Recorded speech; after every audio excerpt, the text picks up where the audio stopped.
Hey, everybody. Welcome to another episode of Swan Signal Live. I'm your host, Sam Callahan. I'm the lead analyst at Swan Bitcoin, and I'm happy to host this show today once again. Before we get started, I want to talk about Pacific Bitcoin. That is the festival that Swan Bitcoin puts out every year in beautiful Santa Monica. If you go to Pacific Bitcoin right now and use the code SIGNAL, you'll get 10% off your tickets. And if you use Bitcoin, you'll get an additional 21% off. So that's 31% off you can get back if you use those promo codes today.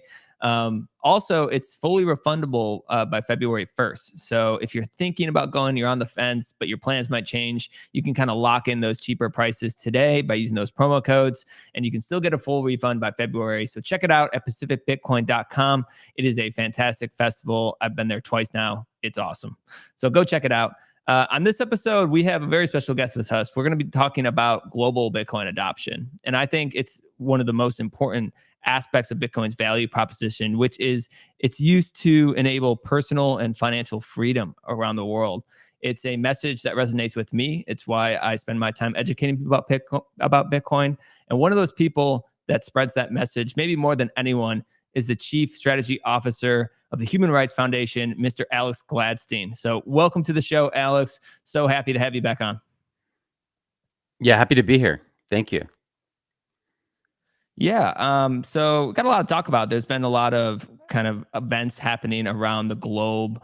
I think maybe the first thing that comes to mind is Argentina. And it's because you did a ton of work on the IMF, and there's been a lot of chatter amongst Bitcoiners. He's spoken publicly positively about Bitcoin, and people kind of have labeled him as a pro-Bitcoin candidate. He won the election. Since then, we've kind of seen him do what I would call the typical IMF playbook and kind of walk back on some of these campaign promises.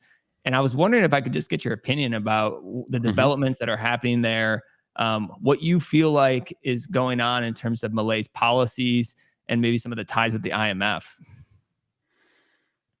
Yeah, I think it's a very important topic. Everybody's fired up about it.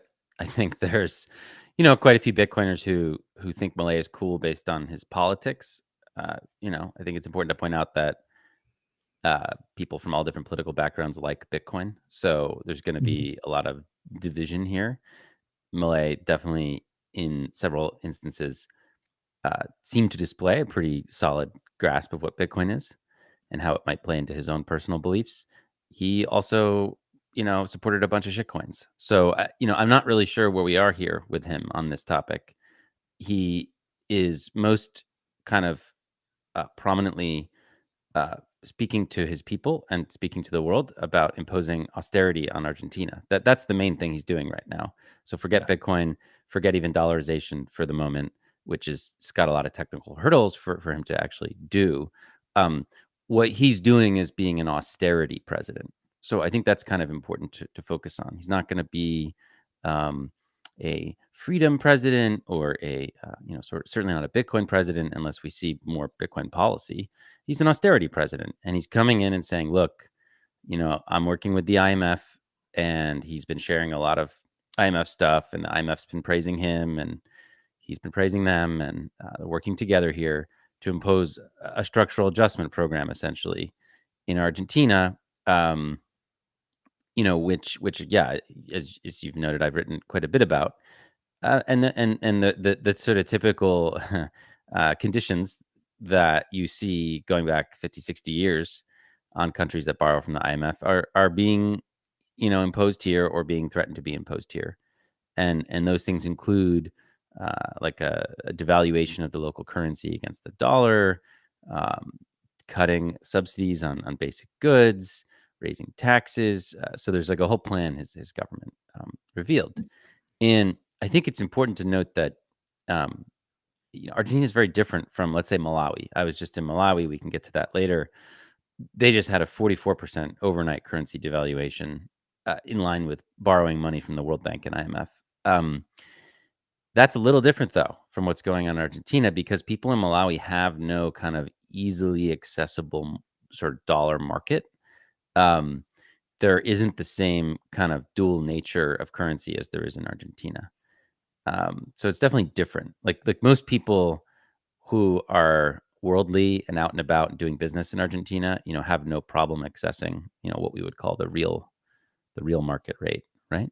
Yeah. They know a way to get that done.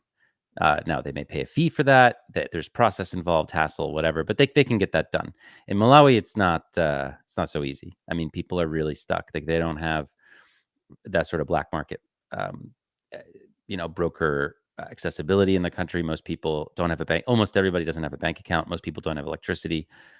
Only about 11% of the country even has electricity. Most people do not have the same kind of infrastructure. I mean, a lot of the countries the IMF loans to are much, much poorer than Argentina in terms of infrastructure. I mean, let's not forget Argentina was like one of the world's most developed countries. Not that, not that recently, until not that recently, in almost every way. So these are very, very different examples. But there's still similarities. And yeah, like if for whatever reason you're unable to get to that rate in Argentina, you are screwed. Like if you have pesos and you can't, for whatever reason, you can't get out to the guy or the person or the broker. For whatever reason, funding gets locked up. You're stuck somewhere. I mean, your pesos are going to get you fewer dollars internationally. Like the peso is declining in value. Like that is what is happening here. I know there's a lot of provisos, and Argentina has this kind of interesting, resilient black market system, which is really great because most people who go through structural adjustment don't have access to this. So certainly we could put qualifiers on this.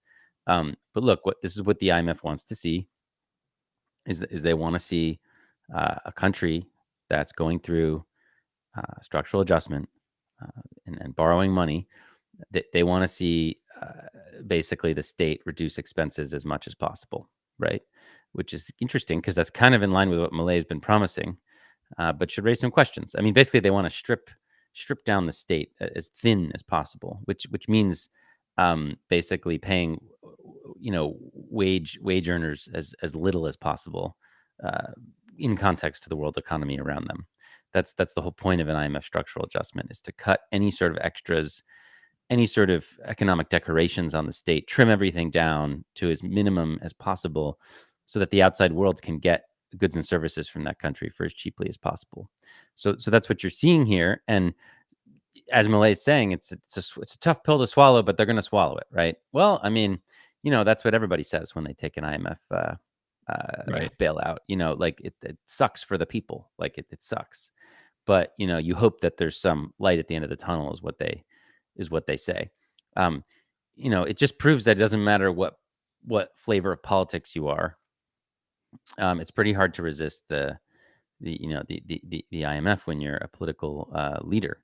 So we'll see where it goes from here. I mean, maybe they do fully dollarize. I mean, it's interesting that they got closer to the black market rate, but they still are imposing this fake rate where it's basically mass theft, right? Any sort of dual rate system is theft, right? So whether it's Nigeria or Cuba or Argentina, if you have two rates, it just means the government's stealing massively on the, like, what they call the official rate, and you aren't getting the full amount, and it's a crime. It's a criminal enterprise. But they didn't go fully down to the market rate. They're still kind of preserving a little bit of rug to rug the people. So we'll see. I mean, we'll see how it plays out. I mean, I think that the peso is a broken structure that does not help the average person there, and probably should be retired. But I would be wary about saying that dollarization is the solution, because at the end of the day, that makes Argentina a puppet of the United States government. Right. They would lose all monetary authority. Now, maybe you would say, well, that's what happened in El Salvador, and then they added Bitcoin. Maybe that's what's happening here. We'll see. I mean, once you do give up all your power, then it becomes a lot easier to add Bitcoin, right? If you have no monetary discretion, adding Bitcoin is kind of a, let's see, let's roll the dice. But if you still have this fake currency, the peso, which still does exist, it's the currency of the country. I know that most people can escape it, but it's still what people are paid from the state if they work in the public sector. They don't earn dollars; they earn pesos. As long as that thing is alive, Bitcoin is a big problem for the government. If they can kill it, if they can end it, move to dollarization, then Bitcoin becomes more palatable. But at the same time, you have that trick where, okay, well, all of a sudden they've lost all kind of sovereign authority. Yeah. So right. I think it's worth a lively conversation. I mean, there's no black and white. Oh, he should do X. I mean, just of course, I'd love to see him add Bitcoin as legal tender, or do more Bitcoin stuff. But I mean, as we're seeing now, like Bitcoin is something that many of us believe in as a future currency for the world, but it's not ready for prime time. Like it's not like, we're seeing a lot of issues with mobile wallets right now. I think they're going to innovate and they're going to get better, but it'd be hard to imagine, 15 to 20 million people in Argentina, starting to use Bitcoin for everything. I think we're on the road to there, and we'll get there. But this is a difficult transition period for many governments in what are in the developing world, right? In the developing world, because they're stuck in a time when their own currency is dying, right? And their control over monetary discretion is sort of dying. And they're looking at the dollar, and look, if they switch to it, they're bestowing more legitimacy to the dollar, more strength to the dollar, more control to Washington. So it's not something necessarily that's like a black and white good thing for these countries.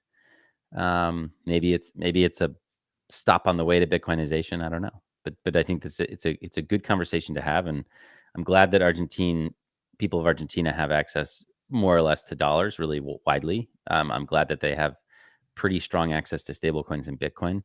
It's not something that people in Malawi have, and I'm glad they have that. Yeah. Yeah, I mean, it makes a lot of sense to me if they, went the dollarization route. They're basically giving up their monetary sovereignty to a foreign nation. It might make sense for them to then consider, why not adopt a money that's controlled by no nation too. It seems like an easy stepping stone. But what I get concerned about is like this so-called shock therapy of how they're implementing it seemingly overnight. It's the IMF playbook of currency devaluations, like you said, cutting subsidies, hiking taxes. And the last time Argentina did this, there was mass riots. There was, 7 million people working strike for 24 hours, and they turned violent. And are you worried at all about like Milei? I mean, he's going to become deeply unpopular in the country, in my opinion. I'm not. We'll see. I mean, I don't know. I mean, where do they come from? It's been rough. I mean, they've had that's true. Essentially one of the highest inflated currencies in the world for decades. I don't know if he'll. I mean, I think some people have really bought into him being the shepherd to help them guide them through this, and maybe he will. I mean, I certainly hope that the people of Argentina are on track to recover and improve. It is concerning, right, that he's going through this austerity, the imposition of austerity, and really, at the end of the day, the imposition of austerity almost requires having this sort of fake currency to do it with. Like it kind of requires the ability to squeeze the people locally. And we'll see. Maybe he's just getting the rate down to the real rate, and then he's going to dollarize, and we're all, I'm a little skeptical. I mean, there's reason to be skeptical here. I think that he's going to have to curtail a lot of civil liberties to impose this, which I'm watching for. I've seen some things. I want to withhold judgment until I actually see some more concrete stuff. But I'd be worried that he would be employing some force to get this done across the country. Austerity is a tough pill to swallow. I mean, it's basically it's forcibly shrinking the state. And a lot of ANCAPs or hardcore libertarians would say, of course, well, some of them were showing me the structural adjustment plan, and they were like, "This is great. What's wrong with this?" And well, besides the currency piece and the taxes piece, what's wrong with this is that the economy is like a human body, and it's like a living organism. And if you just cut support for the poorest people overnight, they're going to hurt, and they're going to die. And this is what happened in so many countries across Latin America, Africa, Asia in the 1980s and now today. You might not like the idea of subsidizing rice or wheat or meat or bread or milk or petrol or whatever, or medicine. But if you've been brought up in a world where that stuff is very cheap, or it's discounted for you, and then all of a sudden it's 3, 4, 5, 6, 7, 8, 9, 10 times more expensive, and you have the same income as before, we're going to have real problems, right? So it's not that I don't resonate with the idea of classic liberalism and free trade and individual rights and property rights. These are things I deeply believe in. But you have to understand the human toll of what happens when you overnight, cut some of these things. Yeah. And it's going to be very unpopular. Like, just think about America or Britain. If, if the British or American government came out tomorrow and said, hey, we're ending all support for state education and healthcare issues and platforms and programs, people will be freaking pissed. I mean, if no president could win an election in the United States if they came out and said we're ending support for Social Security or entitlements. So there's a little bit of a friction here, and the problem is really in the end that these poorer nations are forced to scrap this stuff and the rich nations keep them. So there's this double standard where Mhm. Britain is never going to say, oh, we're going to ditch the NHS. We have too much fiscal spending. We got to tighten our belts here for this austerity. The United States is not going to scrap Social Security. These are not things that rich countries are going to do. Japan's not going to do this, but but the IMF tries to force it on the poor countries, right? So it's not so much that, like, I think that stuff should be subsidized. I don't. The problem, though, is when you have poor countries being forced to get rid of their subsidies and you have the rich countries preserving them. It's a really sinister system. Yeah, there's like an underlying hypocrisy to it for Totally. sure. And I mean, it's just funny when, the United States is running multi-trillion-dollar fiscal deficits and debt to GDP is like about Uh-huh. 120%. And they're Sure. talking about austerity measures with other countries. Now, For other obviously, they've countries, yeah. hyperinflation, and that's what they're really trying to avoid. And I sympathize with the idea of austerity measures. It's really the implementation that concerns me. If they're gonna, like you said, cut it out overnight, there will be rising civil unrest, and things could really divulge from there. So he's going to walk a tightrope here. It's going to be very interesting to watch it play Yeah. out. We'll see what happens. Obviously, I sympathize with Just free remember, markets. he's Yeah, being. I mean, the IMF's very happy about what's going on there. they So are. you just need to ask yourself that. Like, if you're all excited about this candidate because you think this candidate's going to bring freedom to this country and individual rights, okay, well, why are they following the prescriptions of this, like, unaccountable alphabet soup organization whose Right. history is built on financial repression? Where's the disconnect here? I think people should explore that. And again, look, I hope that this works out. I hope that he gets them on some sort of track to being a Bitcoin first country. That'd be awesome. I have my doubts, but let's see. Let's see him prove it. Yeah, we'll see. They're trying to avoid a 10th default. That I think they owe like a $900 million payment in December to the IMF. So the IMF, first and foremost, likes to make sure that it gets paid. So Yeah, once it's a pound of flesh. I mean, yeah, it wants to make sure that Milei can afford the payment to them. right. So it's coming in and saying, let's weaken the currency, let's raise taxes, let's cut subsidies. This way, you're going to have more money to pay us. It's not Right. about, like, this way you'll have more money to enrich the local economy, or make things easier for local businesses, or make things easier for pensioners. No, no, no, no. This is the opposite. This is going to be tough for all those people, and a lot of local businesses tend to go out of operations. They go bankrupt in these kind of environments because it's really, really expensive for them to operate. And it's way easier for foreign multinationals who are dollar or euro native to thrive when the local currency is collapsing. So, it's weird. He's kind of like saying one thing, about individual freedom, and then on the other hand, he's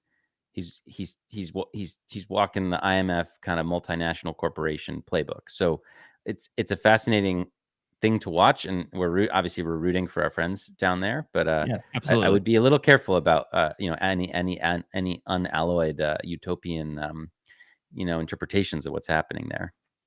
Yeah, hopefully they get through this, and hopefully, they do bring free markets back and it works out. And my hope is that he just doesn't actively try to restrict Bitcoin adoption, doesn't try to cut off that life raft for them. I think that's maybe what we could hope for right Yeah, now, rather than legal tender yeah, or something like or that. stable coins for that matter. Like, Or stablecoins. Yeah, stablecoins are very popular there, and so the hugely, access to yeah. dollars is going to be really important for those people, so that they don't And hold pesos and don't get screwed. well, Basically, it also points out that there's a little bit of chink in this idea that, oh, it's easy for everybody to get dollars.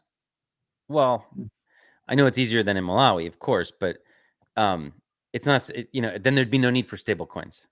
If yeah, everybody could just get them, and that's there's a true. huge need. So it kind of shows you there's some demand there for people who, through the normal social framework in Argentina, cannot fully enjoy, dollars, and they're being served by a new invention, which is great. I have my reservations about certainly the current stablecoin model. I think it's fragile.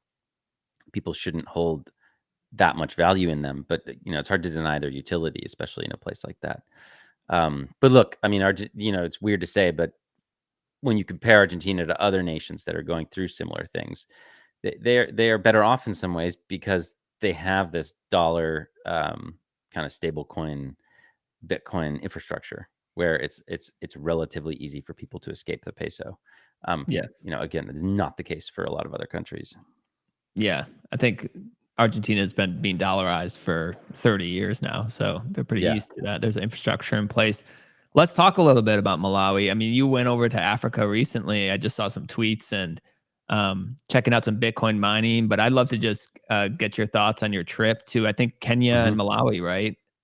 So what did you Yeah, I feel was in like? Did you feel Ghana. I was in discrimination? Ghana, Kenya, and Malawi. Awesome. Let's hear about it. Yeah, I mean, I think that it's important to note that the gulf, the massive gulf and difference between, a place like the United States and a place like Malawi. I mean, this is a country that has uh, only about 11% of the people who live there have electricity. Um, there's 6 to 8 hours of load shedding on the grid every day, where the power just goes out. Um, most people, overwhelmingly, most people are unbanked. Obviously, schooling reflects this stuff. If you don't have electricity, it's harder to study. It's harder to have time to study. You're very limited after dark.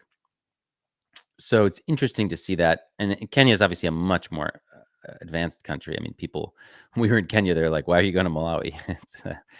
Kenya is Nairobi is a massive cosmopolitan capital, but they have similar issues in terms of load shedding. They still have, the power went out at a bunch of places we were at while we were in Nairobi. And they face similar issues in terms of lack of access to the international economy. They're better off. Like, you can have a dollar account in Kenya, but it's very restricted. Way more people can access electricity and internet, things like that in Kenya, but it's still got its fair share of issues.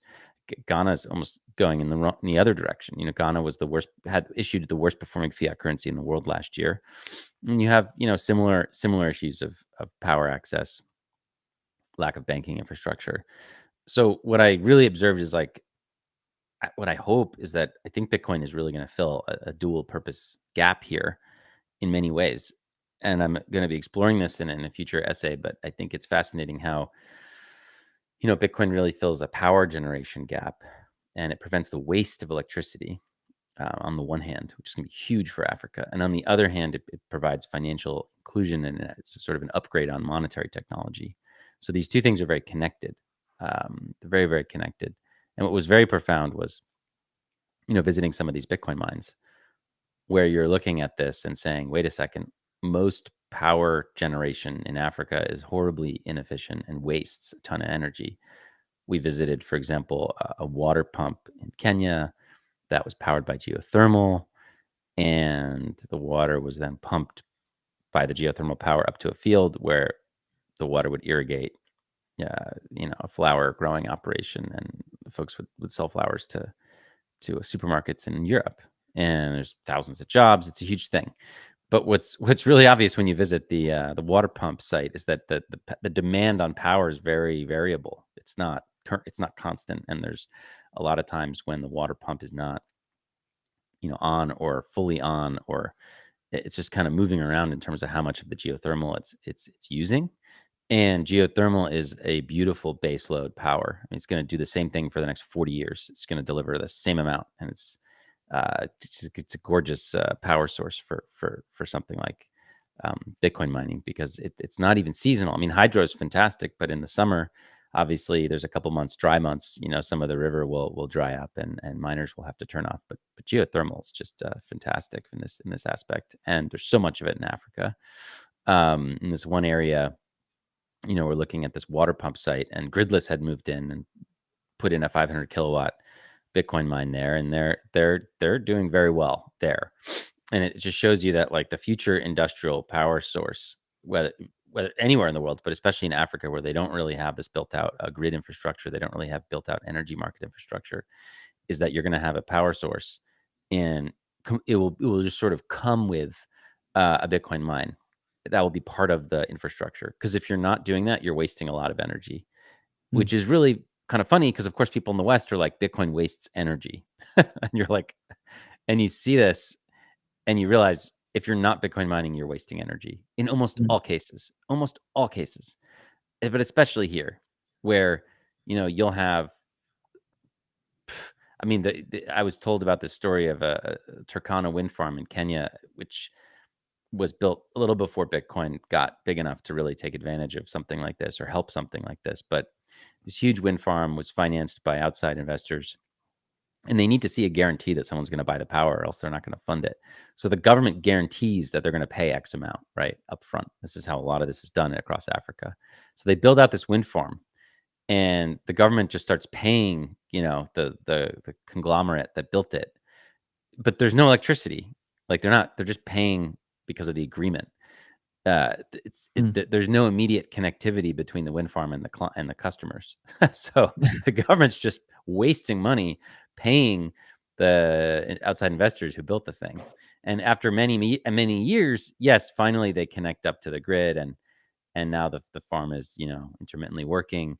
But when you have Bitcoin mining there, it just prevents this waste. There's no waste. It's efficient. Like, any power generated is going to be bought by the Bitcoin network. It's the first/last buyer there, and it's going to be there, and it's going to buy any energy that nobody else wants, and that's going to be massive for Africa. I mean, it's going to allow power companies now that have a site, for example, where they're kind of making ends meet. They're scraping by at this particular site in terms of profitability.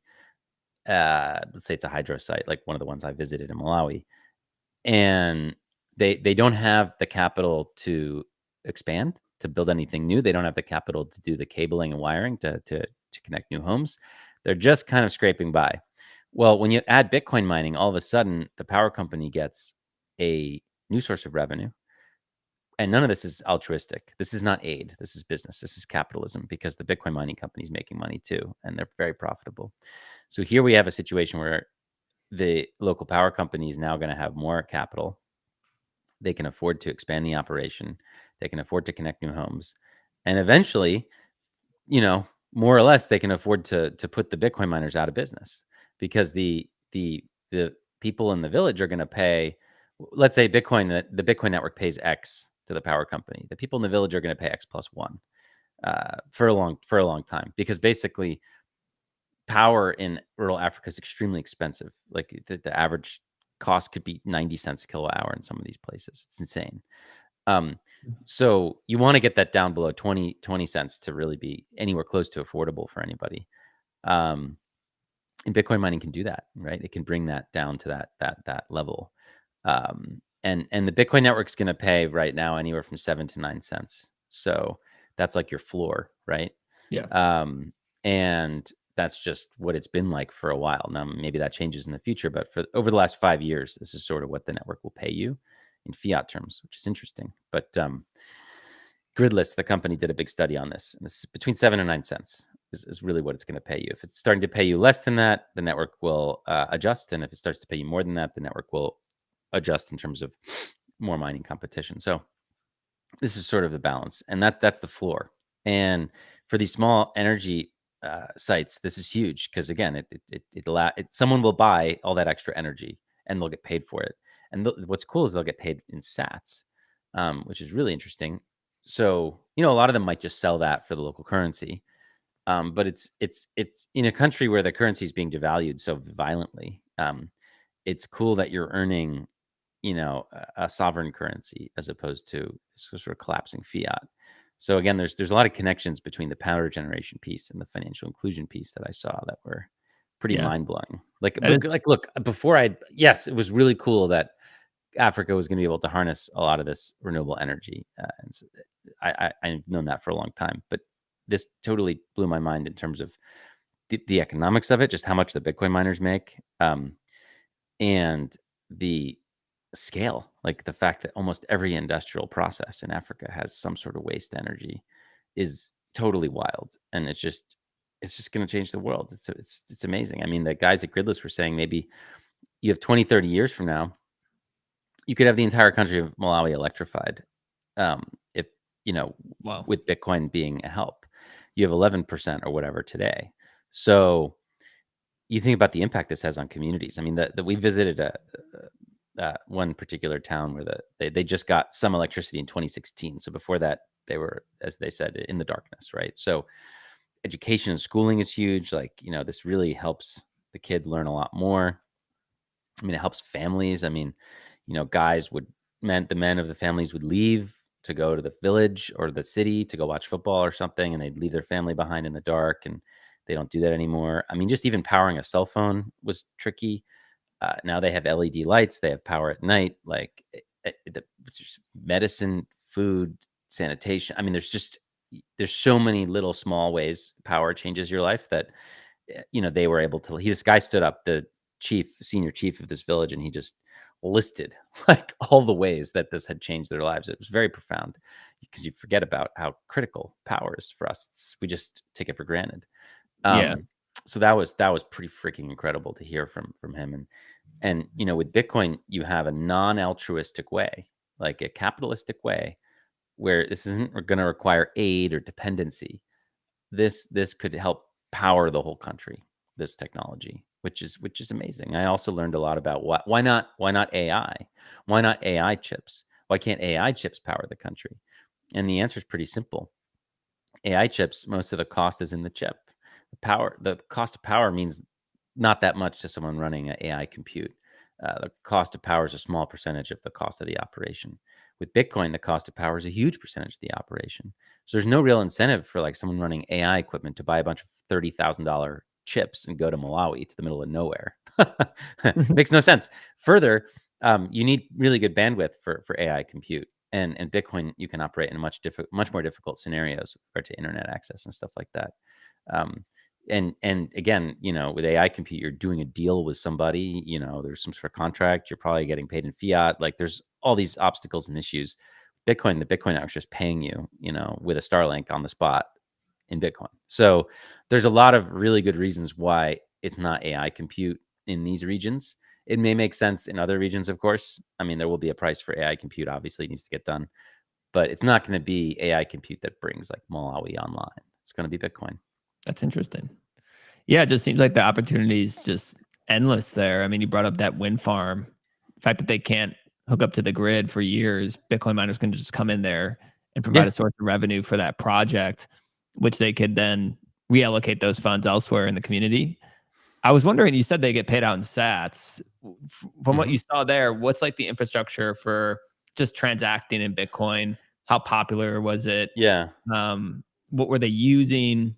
I would love to just hear a little bit Well, more about that. so Gridless has a setup where like they pay you out. They're not custodying anything.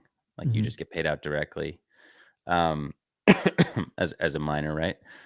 Now, what does the power company in rural Malawi do with the Bitcoin? Yes. Um, that's a great question. A lot of them will save some of it and then sell off some of it to pay for different costs, expansion, more cabling, etc. Some of them will sell all of it right away. We'll see. I mean, the power is in their hands. But I mean, Kenya's very, Nairobi is. I mean, Bitcoin users are very sophisticated there compared to Malawi. I mean, we were just hanging out with Bitcoiners in Malawi, and they're like, I mean, they can use Bitcoin without the internet. Uh, Courtesy Machinkura. It's pretty Or the text remarkable. So messages, send through text messages. yeah, Yeah. so either you'll have a situation where people have a feature phone, which is an interesting way of putting it, but that really means like a non-smartphone, where they can't use copy and paste, and they don't have a camera or anything. So there's no real way to use on-chain Bitcoin in that scenario. There's also an SMS character limit of 160, which really limits Lightning invoice stuff.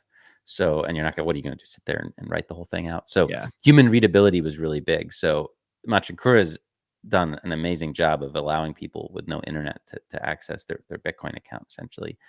And that's also important for people who have a smartphone but may not have access to internet, because they could just do the same thing. They can text the same number and then get access to their account. So we saw a lot of that in Kenya. That is also available in Malawi. They have a deal with MTN, one of the networks there. But I think you're just a couple years behind there. We interviewed one young Malawian Bitcoiner, and this month, December of 2023, there's going to be the first kind of fully fledged Bitcoin meetup in the capital of Malawi. So that kind of gives you a sense. I mean, Cool. we're probably like 2019 El Salvador, like we're talking a small community, and it's going to grow from there. And it's not going to be, it's going to grow. It's going to grow because the local fiat currency is going to get squeezed to zero. People are going to realize the opportunities. I mean, there's one guy, he had some cool ideas. Like basically, some sort of foreign lender is going to work with the Malawian government to install like EV charging stations everywhere. And you're like, this makes no sense. Like these people don't need this. But there'll obviously be a ton of their solar EV charging stations, right? They're going to come in, loan Malawi money to pay for this instead of stuff that's actually useful. But okay, fine. So, he's like, yeah, here's my idea. I'm just going to like go to these stations, pay a small fee to the guy who runs the gas station or whatever. And I'll hook up a couple Bitcoin miners to it. And we'll use the solar energy because it's not going to be used by anybody else, right? Yeah, there's not a So bunch it's of EVs going around there. yeah. So there's going to be unique opportunities for entrepreneurship in Africa. Just given how much energy is wasted. I mean, we waste a lot of energy in the United States and Europe. I mean, everybody knows this, but we are much more efficient. Like there are grids, there are buyers and sellers. I mean, you look at there are still massive inefficiencies, but like Northern Europe's energy. And you still have negative power pricing sometimes in Northern Europe, right? And you still have messes in Texas and stuff like And in that. Texas, But compared to Malawi, I mean, we're light years beyond that. So, tons of energy waste in the global north, sure, but it's not anywhere close to what's wasted down there because there's usually these power sites are in the middle of nowhere. There's another, so geothermal and hydro are really big. I mean, basically, the gridless folks were saying there's essentially unlimited power generation possibilities, unlimited in just with geothermal and power alone in Southern Africa. But then there's biofuel. It's really interesting. So, for example, you might have like a sugar or like a sisal plant. A sisal is like almost like it's like a burlap type plant material that can be used to make different bags, things like that. So what happens is you go through your first process and you're left with a bunch of matter, right? So then they burn the matter and it powers creates steam, powers a turbine, etc. But the interesting thing about these plants is that they can't operate at like with a minimum load. They need 60, 70, 80% of the capacity of the plant to be running to actually turn on. So you need a demand for energy, or else the thing sits inert. It's really interesting learning about this, just due to the way that the boiler system works. And it's like some of these systems need a buyer of energy. If you don't have that, you have to. What do you do with the electricity? You have to run it into the ground. So it was interesting. One of the sites in rural Malawi, we saw, there was this big blue machine, which was before Bitcoin. Its job was to take the extra energy, which it would have like during a rainstorm or something. It'd be like tons of extra energy. And it would just run the energy into the ground. It's like curtail it straight into the ground. yeah, it's just unbelievable. So it's but it's normal across Africa. So the curtailment alone is just staggering. And we knew this because this is what was happening in China, right? During the rainy seasons in China, when China was dominating Bitcoin mining, is they were taking that otherwise curtailed energy and turning it into Bitcoin. But seeing it like at the scale in rural Africa is really, really something else. So I came away very inspired by that part of it. It's insane. Yeah, I'm getting inspired right now. It makes me feel good knowing that this technology is helping people in Africa, or has the potential to All electrify over the world. entire countries. Right? That's I mean, really it's like, interesting. that's why I said, I did an interview with Reason recently. I called Bitcoin the Green New Deal because it's like, how about instead of borrowing, money or debt monetization, we just did a survey where we did a scientific study and spent a few weeks sending some scientists out across the United States, figuring out where we had excess energy, and then coming up with a menu of how many miners, how many ASICs do we need at each site, and then going there and setting up a gridless type operation at each one. And you're talking about, I don't know, we'll say for a megawatt site, something like anywhere from $200 to $250,000 for all in, for all the miners, the software, the hut, all the infrastructure, the Starlink, all that shit. So you can just add a megawatt, Bitcoin mine, essentially at roughly for that cost, let's say, at least in the middle of at least in the middle of rural Africa.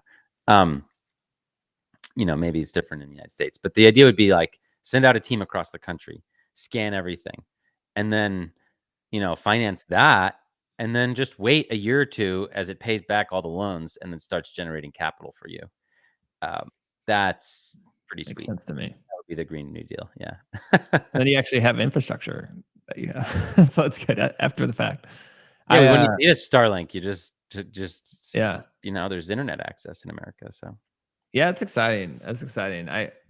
I just saw a podcast on what Bitcoin did, speaking to a couple Africans as well, because I think the team traveled over there. So similarly, I was inspired by some of those conversations. So it's just good to see the work that is going there, and companies like Gridless who are kind of leading the charge.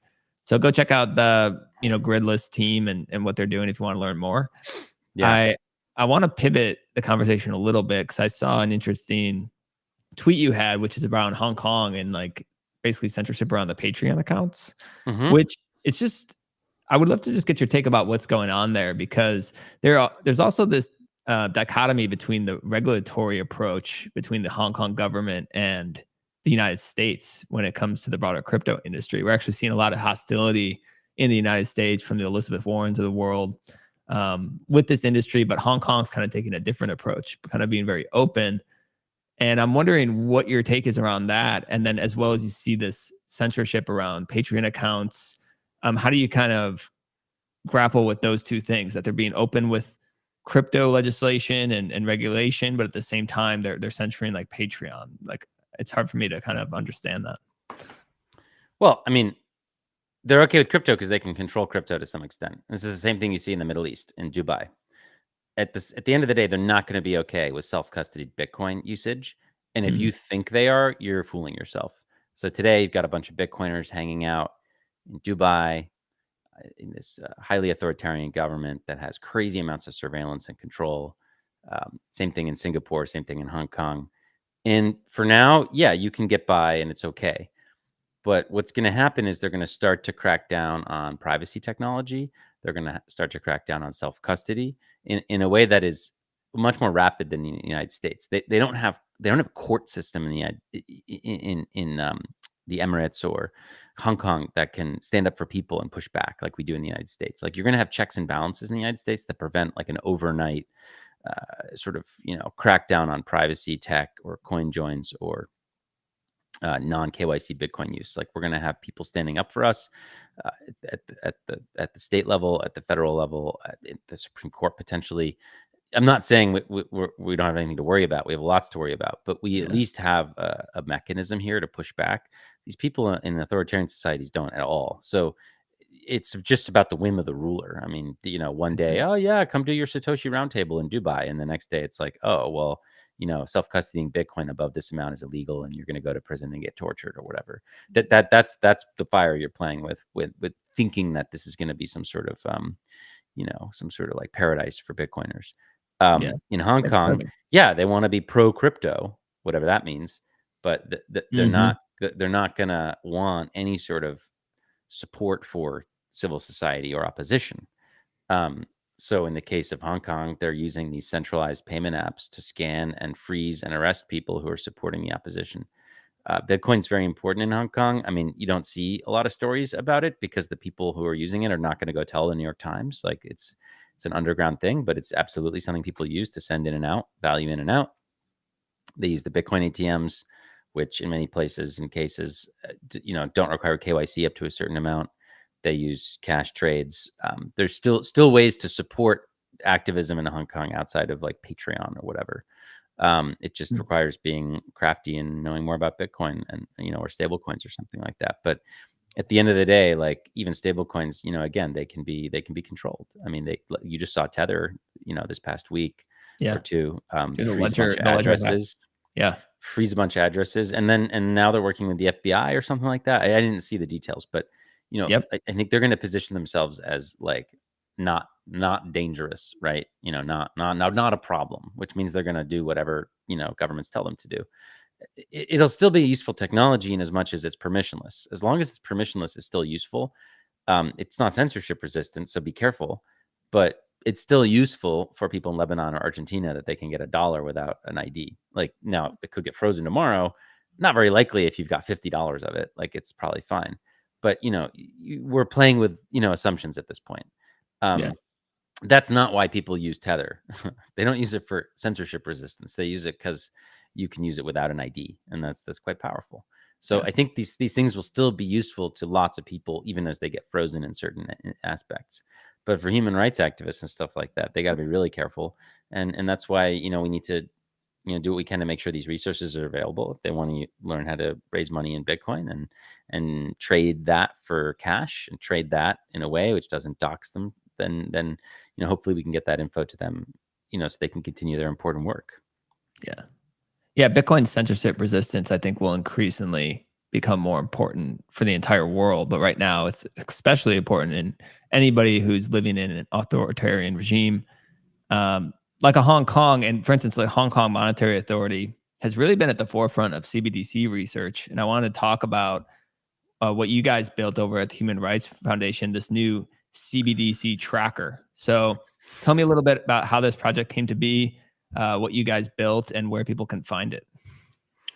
Sure. Well, look, we invest a lot in financial freedom, and obviously have a program at the Human Rights Foundation where we help people learn about Bitcoin, help people learn about how to use it safely, and then we have a pretty vigorous grant program where we support projects working on this around the world. But at the same time, we need to look at the other side of things, which is a CBDC, which is the end game of fiat currency, which is the ability of the government to remove cash and coinage from the economy over time, whether it be by the user preference or force, doesn't really matter. At the end goal is to have no kind of private money, no sort of cash or coinage, and that people instead use either what they currently use in terms of corporate money, bank issued money, whether that be Visa or Bank of America or Venmo or PayPal or WeChat or whatever, and then have no other recourse. Like, currently, people have a recourse. They don't if they don't have a bank account, or they don't want the government to know, they can use cash.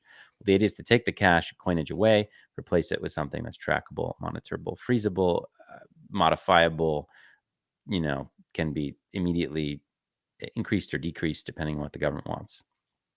So the CBDC is something that has a lot of human rights implications.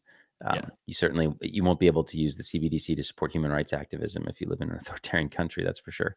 So it's like a dictator coin, basically. So we are opposing that first and foremost by educating people. So you can go to the CBDC tracker. It's href.org/CBDC tracker. You can go to it today.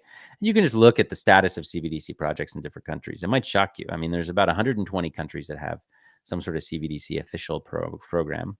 There's almost 60 that have built a CBDC, whether it be a pilot or something out in the wild. And there's close to 20 governments that have issued and have a publicly facing CBD project of some scope. In Nigeria, it's like the entire country, for example. In China, it's very large parts of the population have access.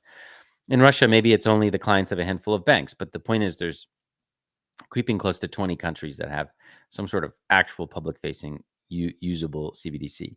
Now, they're going to face tons of adoption challenges because, these things aren't that desirable. Like, they don't pay interest. Like, they're clunky. They don't necessarily interface with other things. But governments, they can force this stuff through. So over the next 3, 4, 5 years, I think you're going to see them try to engineer them so they're more palatable. Maybe they bear some kind of interest. God knows what. Yeah. So there's ways governments can use carrots and sticks to get people into this thing. Ultimately, Bitcoin is the escape, which is awesome. But glad we have it. But that's not going to stop governments from trying to pursue this aim. Yeah. Well, it's a great tool, and it's important just to keep tabs on what they're building over there, just to kind of understand the other side of things, of where things could go if we don't push for Bitcoin's adoption. If we live in this CBDC world, I think all of us could probably agree that that would be a problem when it comes to individual rights, and it could be really a tool for authoritarianism. So thank you for building that, and thank you to, I think, Nick Anthony, and I think one other person kind of led that project. So Appreciate it. It's a good tool for the community, so go check it out, the CBDC Thank tracker. you. The last thing I want to talk about a little bit, you brought up like how there's some problems with mobile wallets, and a lot of the big arguments on Bitcoin Twitter right now is revolving around the fees. And Anita Potts does a lot of work in Africa, and she's Yep. taking the side that it's kind of pricing out some of these people in Mhm. poor countries who can't afford these high fees because of these ordinals and inscriptions. What's your take on it? I'm just curious Uh-huh. to hear your thoughts around I this mean, debate, I guess you could say. it's true that a resurgent, interest in transacting in Bitcoin um, makes on-chain payments more expensive. But we've always known that. Like we've always, I hope that one lesson of the last 3, 4, 5 years is that we're not going to use Bitcoin on chain for everything.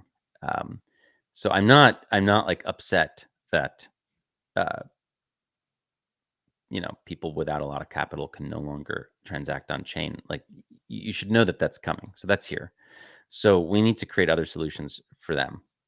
Some of that will involve probably upgrades to Bitcoin, as we saw with SegWit, Taproot. I think we're going to get more of those along the way, slowly over time, as the community gets more comfortable with different ideas and solutions.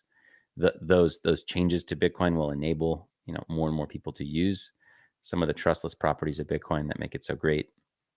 It'll allow more and more people to be their own bank. But you're also going to have products that come out that use Bitcoin that allow more people to be their own bank, with different trade-offs. I think Fedimints are really interesting. Mhm. Experimentation with eCash is what Hal Finney, thought would end up maybe happening. I think that's really interesting. With some Bitcoin deposits, you can create an eCash bank. Anybody can create one. I think that's really interesting. I think there's going to be improvements to Lightning. I think that Lightning is going to play an instrumental role in the Bitcoin ecosystem, but it's not going to be what 7 billion people use every day, for transactions. So there's going to be other layering technologies or other platforms or products that require some sort of small trade-off, where you're going to end up serving everybody in an eventual Bitcoin world, right? Yeah. I don't think that I was never that into like Top Shots or NFTs. That's not changed just because they're on Bitcoin. I don't. I, I mean, I don't personally see a lot of value in it, but look, I don't demonize people who want to use Bitcoin that way. I mean, use Bitcoin however you want to use it. And if there's a lot of interest in using Bitcoin to mint other tokens or to trade art, well, that's good. That's demand for Bitcoin block space. I mean, I think that there's like whole debate over, oh, no one's using Bitcoin. The fee market's never going to make it. And then all of a sudden we have a moment where it's like, oh, it's pretty clear there's like going to be a lot of demand for Bitcoin block Yeah. space. Oh, No, the wow. fees are too high. And the fees are too high. I mean, you got to choose one. I mean, come on, like you can't Yeah. like, so critics of Bitcoin will rotate through this as we move through this. Like, so let's say we're in a peak now of demand and maybe mid next year, the fees are back down again. You're going to have the same people say, look, there will never be a fee market. It's like, well, first of all, this thing's going to be cyclical, but yeah, like over time, over the next few decades, it will not be the equivalent of, I don't know. So like, let's say, so what are the fees right now? But to be in the next, we'll take a look here. I have to look, but Hold on. I hear the miners are getting more than like the block reward right now in fees. It is Oh, there's a cool little,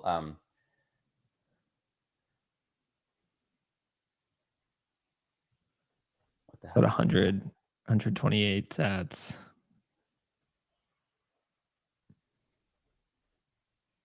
Here it is. There's a Twitter account called Bitcoin Core Fee or Core Fee Helper. So as of 20 minutes ago, to get into the next block, it's 355.9 sats per byte. So it's $31. If you want to get in an hour, it's $13. 12 hours, it's $11. 3 days, it's $2.30. 1 week is $2.20. So the minimum to get in is $1.50 right now. Okay. Hmm. So that is the equivalent of a day's wages for some people in Malawi, right? Yeah. So we're already, and this may come down, but like you're already seeing a world where like it's going to be pretty prohibitive for people to transact on chain. Um, honestly, $1.50 is a lot, for most people in the world. Like that may sound a little shocking, but like it actually is a significant amount of money for billions of people. $1.50, certainly $30 is a lot. That we bulk at $30 as a bank wire fee. We're like, that's crazy. So yeah, I mean, that's what's happening. I mean, that's why we're so interested in changes to UX that can help people address this. Things like Fedi mints, things like different approaches to different layering technologies. This was always the way. I mean, we're always going to have this hyper secure, increasingly, I think, expensive in the future base layer, and then you're going to go up from there. I think this was the way that we can preserve the core decentralization and censorship resistance of the network. So it's going to be tough for people that want to use on chain. There's no question. But I think over time, it's going to be something like, if we do it the right way, if it plays out the right way, it's kind of like a savings account, like on chain, hopefully for individuals. So like in the same way that you might have like a brokerage account, right? Or like a stock account. I mean, how often do you withdraw? I mean, not that often. Some people don't withdraw for years and years and years or even decades. Some people might withdraw maybe in 6 months, they want to like move something around. Okay, fine. Paying a one-time fee is okay for that, once in a great while. Paying a high fee is going to be okay. But, the good news is depositing is always free. Sending Bitcoin, right? And